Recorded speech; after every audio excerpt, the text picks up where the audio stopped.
Why do people pleasers suddenly explode? Behind that constant need to please lies a hidden rage that builds up over time. In this video, we will uncover the root of this anger and explore how to handle and break free from the cycle of people pleasing.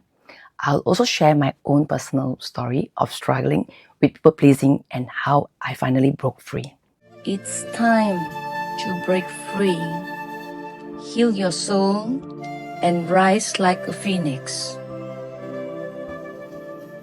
Let's start with what it means to be a people pleaser. People pleasers are driven by a deep need to keep others happy, often at the expense of their own well-being. This behavior is usually rooted in a fear of rejection or a strong desire for validation. But here's the catch: constantly suppressing your own emotion and saying yes when you want to say no create a lot of internal pressure. Imagine filling a balloon with air. Each small sacrifice adds to the pressure. Eventually, poof, it bursts. Think about the last time you said yes to something you didn't want to. Was it because you felt guilty? Did you worry about disappointing someone? For example, maybe your colleague asked you to take on extra work at the office, even though you were already overwhelmed. Instead of saying no, you agreed, afraid of being seen as difficult or uncooperative. Later that night, as you are working late, resentment starts to creep in. You are thinking, why did I even agree to this? They don't even seem to appreciate how much I'm doing.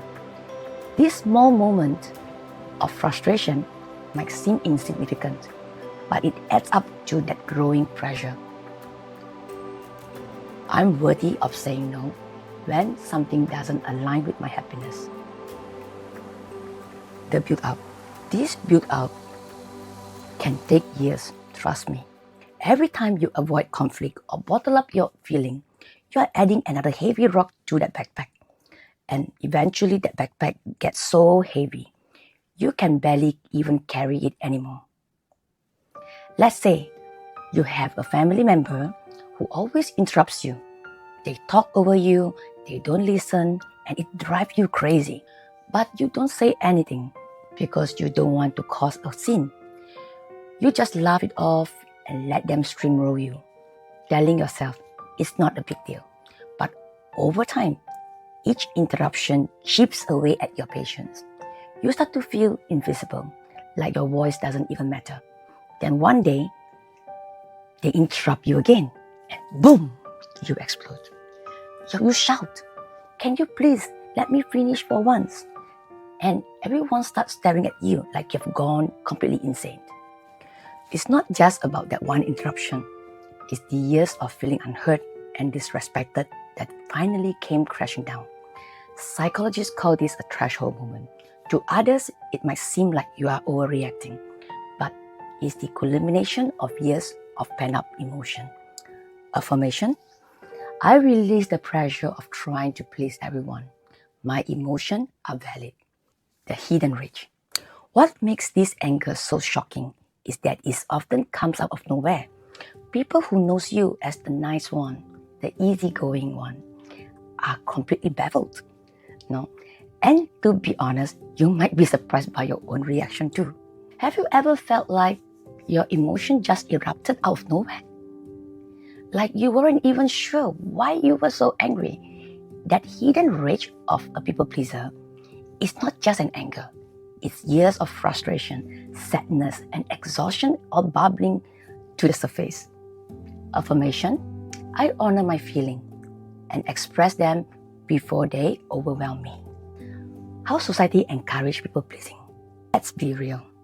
Society doesn't always make it easy to break free from people pleasing. We are often taught from a young age that being nice and agreeable is the key to success. For women, this can look like being expected to be the primary caregiver, always putting others first. You know, the good wife stereotype. For men, it might be about always being strong and independent, never showing vulnerability. These expectations are so ingrained we don't even realize how much they are affecting us. Affirmation: I'm not responsible for everyone's happiness. I deserve to prioritize my own well-being.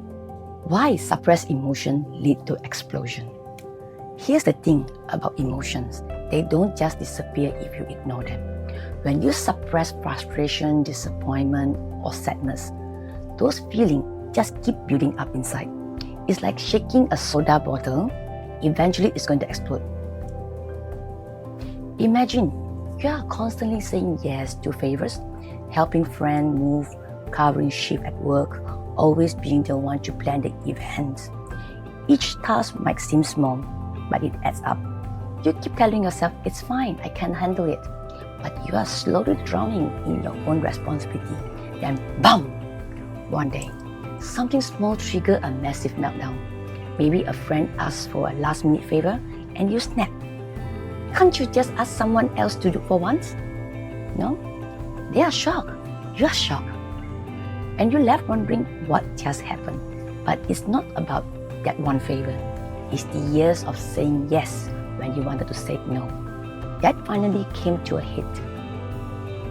Affirmation. I release what no longer serves me, and I embrace healthy ways to express my emotion. Why the outburst is misunderstood? When people pleasers finally reach their breaking point, others are often confused or even offended. What's wrong with you? No, they ask. Why are you so angry? Imagine your friends and family have always seen you as the easygoing one, the one who never complains, always agree and goes with the flow. Then suddenly you explode. Maybe it's a small argument, but your anger is intense. Your friends are probably thinking, what is going on?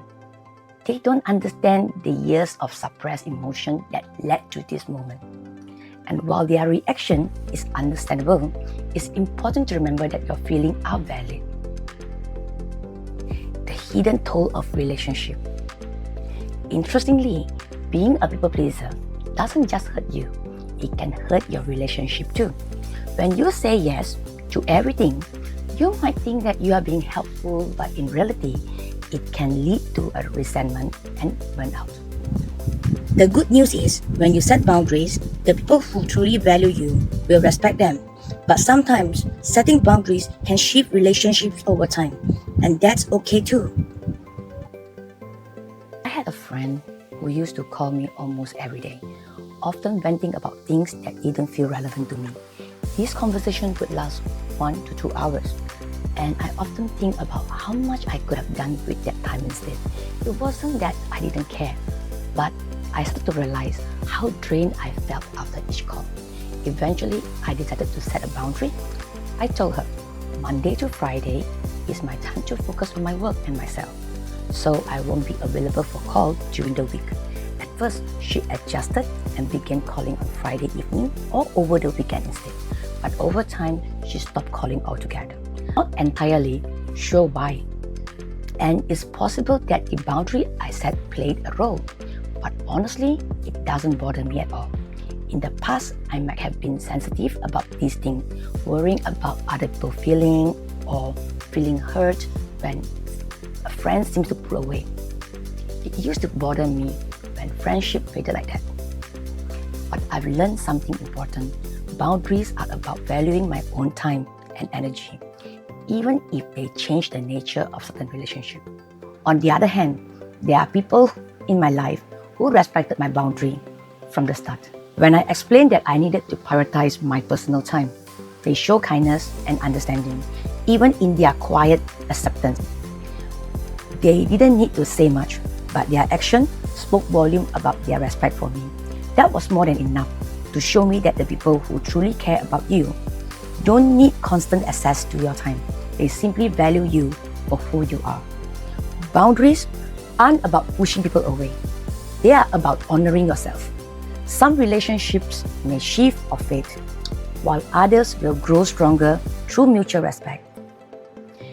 Either way, when you set boundaries, you create space for healthier, more balanced connection and for yourself to thrive. Affirmation: I deserve relationships that value and respect my boundaries. Personal story: Encouragement for people pleaser. Let me share something personal with you. I grew up in a loving home, but my mom could be a bit controlling. Combined with some childhood trauma, this shaped me into a bit of a people pleaser. Someone who felt the need to make everyone else happy, even if it meant putting my own needs aside. For years, I honestly thought that making everyone happy was the key to feeling loved and accepted. I ignored my own feelings and needs, constantly putting others first. Then I met my soon-to-be ex-husband, who I later realized was a narcissist. At first, he gave me so much love and attention that I couldn't see the manipulation for what it was. He knew exactly how to reel me in. But over time, the constant gaslighting and emotional abuse started chipping away at me. I kept giving, and he just kept taking and taking. It was exhausting. Eventually, I hit my breaking point. Pam! It was like a switch flip. I was done with all the lies, the manipulation, and the constant sacrifice of my own happiness. I snapped. And honestly, that moment, as terrifying as it was also incredibly freeing.